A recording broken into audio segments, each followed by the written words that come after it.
what your agency or what you should know about Black Friday, Cyber Monday, this coming 2024 season.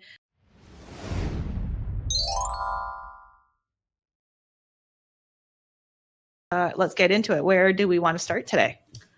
Ooh, let's talk about some poor landing page experiences, because that one could be interesting there.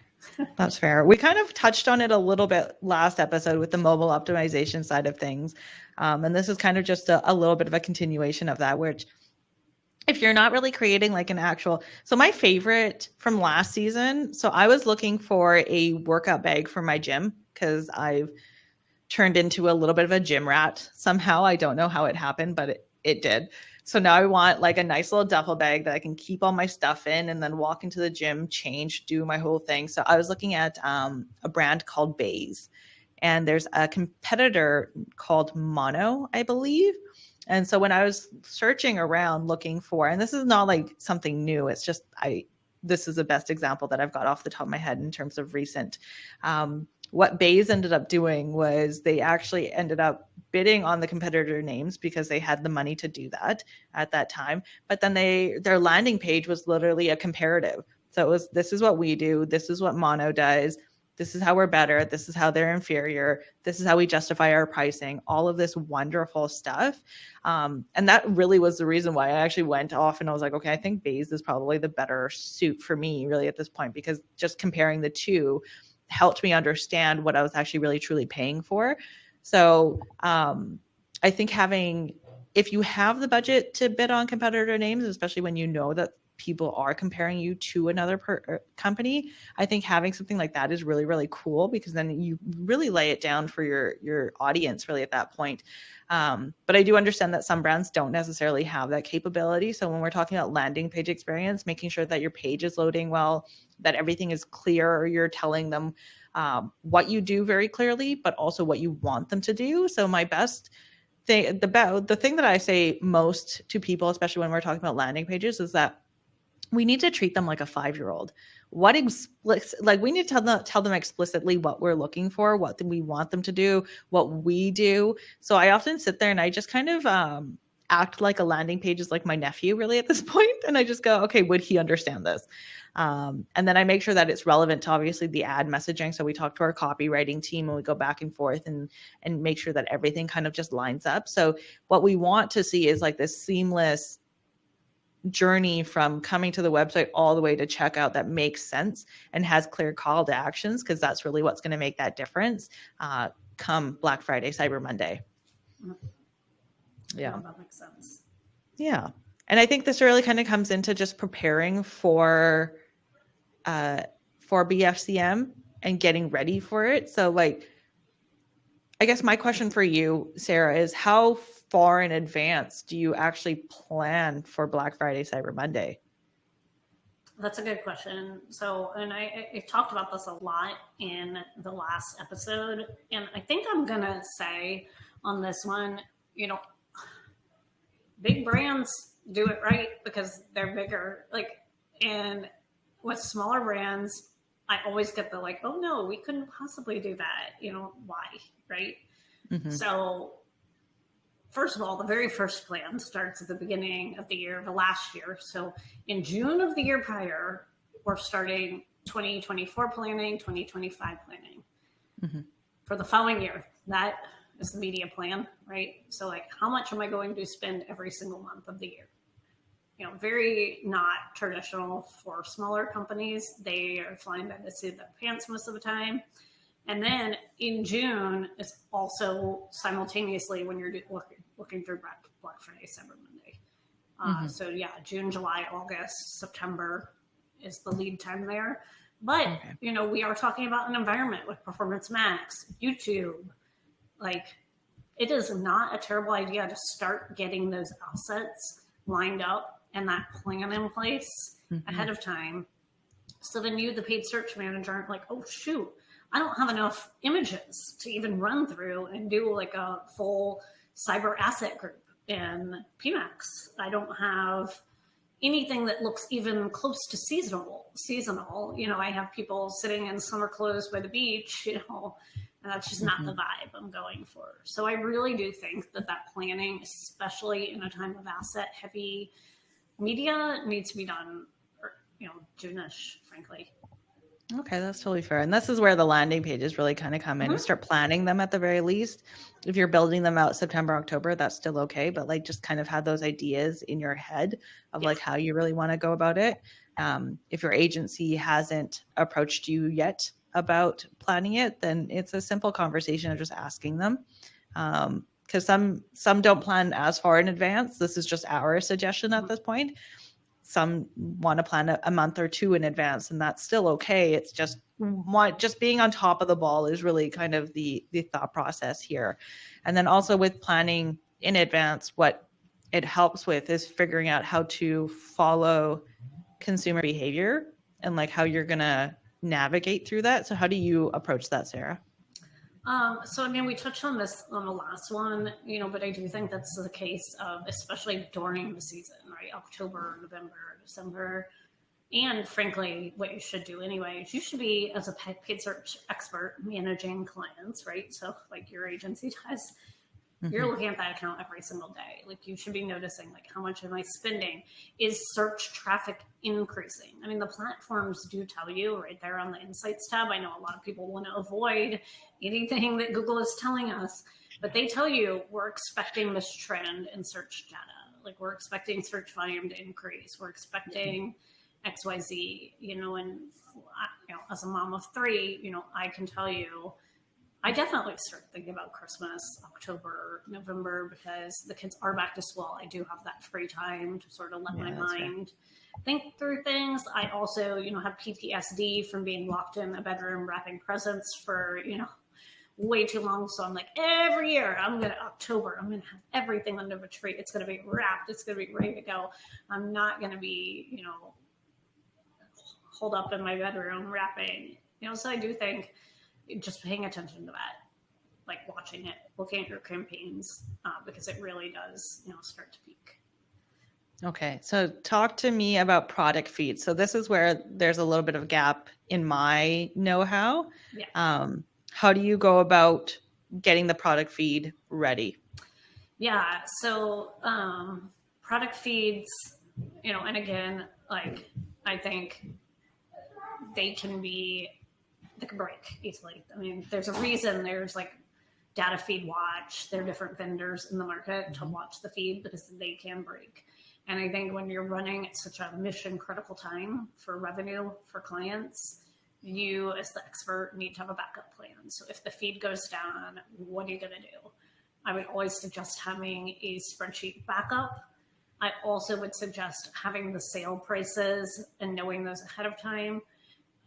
Because if it's like 20% off, or it's like touching all products, can you just blanket that and address that in the feed? You can go into Merchant Center and like schedule them now. So there's certain ways that you can do it. And so it's all a matter of like, how are you going to do it? What is the lead time that you need? And then what are you going to do to prevent something bad happening during such a mission critical time for a brand? Because I think I like to say, like, paid search doesn't unequivocally mean like I'm going to run paid ads and I'm going to get a sale right then and there. But guess what? In that season, it is a lot of times like that. Okay, that's totally fair.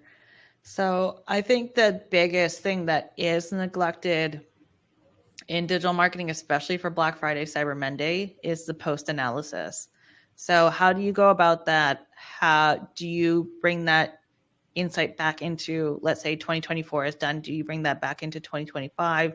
When are you looking at it? What are you utilizing? All that great stuff.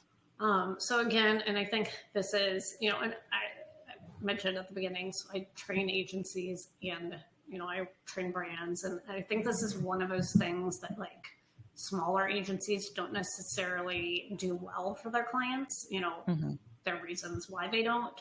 But it's really talking about what happened during the sale and what that means for the future. So, for example, just seeing which campaign, I mean, this is so basic, but we have to communicate it. What campaign really did well? Like sometimes you will see those video for action campaigns do really well because it happens to be extremely moving creative that year. What can we learn from that? We can also, across especially the creative, which again, we now have with Performance Max, separate YouTube, the video for action campaigns. We have brand lift studies. How did that lift the brand over the holiday? Because sometimes you can be pushing spend. Somebody might not buy your product, but you may see them in the next sale. They may think about it for Christmas, but then they end up getting it for Mother's Day.